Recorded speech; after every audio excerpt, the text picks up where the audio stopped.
What's up guys, and welcome to the second episode of the Southampton career mode. So last episode you guys were saying, why haven't you updated the squads? And truth is, I didn't actually know how. So basically what I've done is today in this episode I will have actually done the transfers on the account. I haven't updated the squads. I'm just going to do the transfers on there, and every single player that's left Southampton, like Lallana, Lambert, they are also going to leave the club as well. So it's going to be pretty realistic, I hope, for you guys to see. And we're getting offers left, right and centre for some of our players, because obviously Osvaldo, I was thinking, you know, if I can get some good money for him, I'm going to need, you know, a good few mil for Tadic, because he's a young talent and they're, you know, FC Twente aren't going to let him off very lightly. But guys, if you are looking to purchase any FIFA 14 coins, check out the FIFAshop.co.uk. They're a very fast and reliable source to buy your coins from. All the links will be down in the description below, and you can get an extra 5% off using the discount code JACK54HD. Definitely the place to check out if you are wanting to purchase any coins for the team of the tournament. So, as you can see here, Ricky Lambert getting a few offers for him as well. And I think when I was counter offering a few of these deals back and forth to these clubs, I was kind of trying to get a bit more than I think the players are really worth. You know, it gives the estimated value, and you know, I think in the end we managed to get 14 million for Osvaldo and about 2.5 for Lambert. I think 2.5 for Lambert, you know, on this game, it's not bad. You know, I don't mind selling him for that much.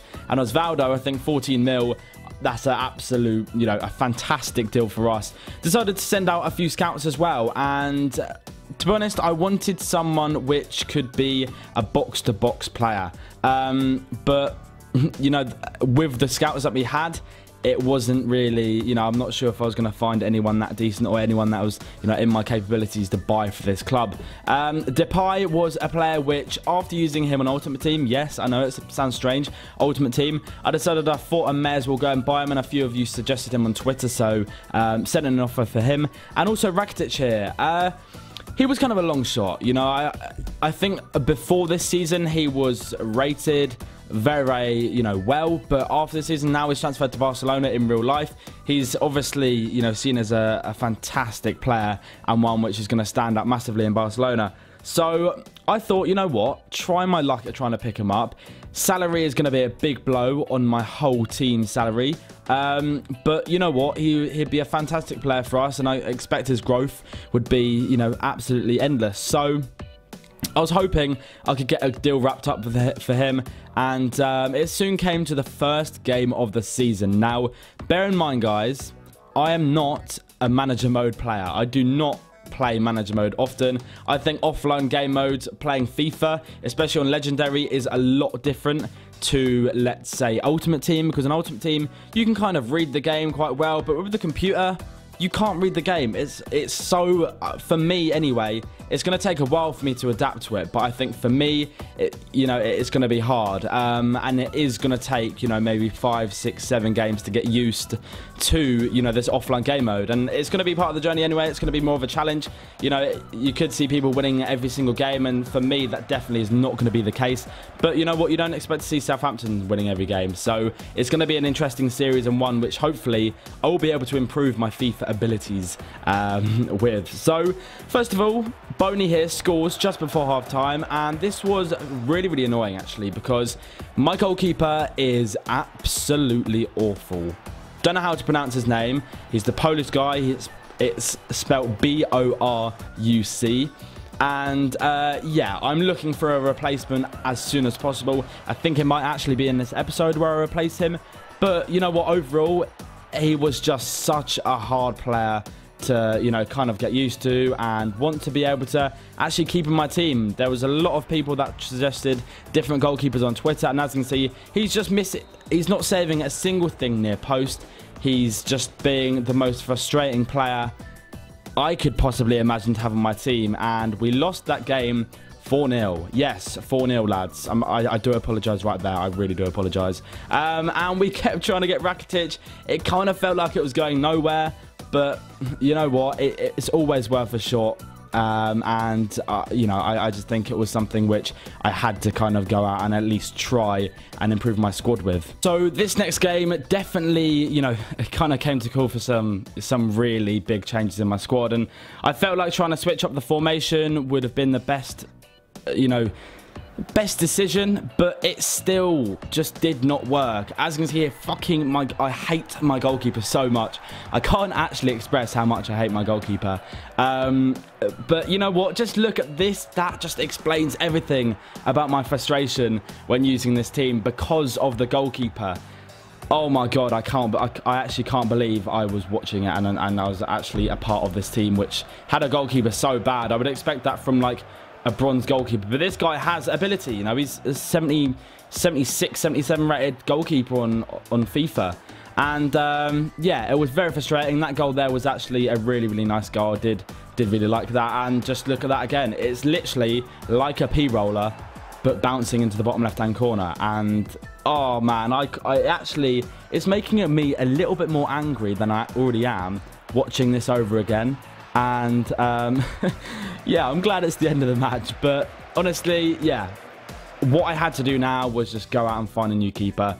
I could not continue with Burch in goal, and I decided to ask you guys on Twitter. A few of you did say Jack Butland, and Jack Butland was a player which I was very keen on buying, and as you can see here, I went onto the transfer market to see if he you know, was in my transfer budget, and you know, overall I think I would have probably preferred to pay about 2.5 for him. As you can see, I think my first offer that I did actually send in for him was about 1.5 million, just to kind of see if they were open to selling him for that cheap.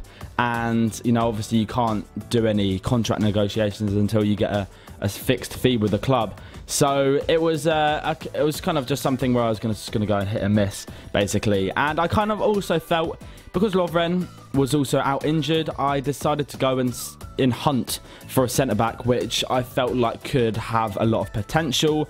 And I found this guy, Reyes. Now, I've used this guy on Ultimate Team. He's Mexican. He's actually very good on Ultimate Team. He's got quite a good amount of pace. Obviously, as you can see there, his strength, sliding tackle, marking, interceptions, heading accuracy, stand tackle, and stamina. And it also says he's showing great potential. So I thought, you know, 21 years of age, however much I have to pay for him, I think it's going to be a good investment anyway. And we decided to go and put in a first bid of 2.5 million. And you know what? I think this is being very cheeky indeed. I should have really realised that he would probably be, you know, a fair bit more than 2.5 million coins because of his, you know, his salary per week. It's 45k. If you can name a player which is worth like 2.5 million coins, no, sorry, worth 2.5 million, who's on 45k a week, I'd be very surprised. But yeah, we decided to submit a new offer for Reyes, which was a bit steeper at 5.5, and then when we went in with Jack Butland at 2.5 because both were rejected, which were pretty annoying indeed. And yeah, once again, I think they do get rejected, and we keep getting offers for Schneiderlin. I'm reluctant to sell him, but we went off and, you know, put in a bid for 3.5 million for Jack Butland, and you know, that was the price that we managed to get him for. 7 million was what they were asking for from FC Porto, and I decided, you know what, why not just go in and offer that. It's pointless me just trying to go back and forth, and you know, maybe after this next one not being able to actually sign the player when he's got a lot of potential. And you know, 7 million is probably a good price for him. We'll have to wait and see. So I decided to send a counter offer as well to Manchester City for obviously Schneiderlin, who they actually offered 6 million for him, but I wanted a little bit more. I felt like he was worth a bit more because he is such a good team player on my squad. So, but there we go. We have signed Jack Butland, 20,000 a week, not bad. And then we also negotiate here with Diego Reyes and decided to put his salary up to 60,000 a week. Also, you know, squad role has to be crucial, first team player, and of course he would be. He's gonna hopefully be growing as a player very much so in the coming months and hopefully years at the club, if I do actually stay with this club. So yeah, we send another counter offer, 7 million. That is what I want. You know, I've made it quite clear that I'm not gonna, you know, have anything lower than that.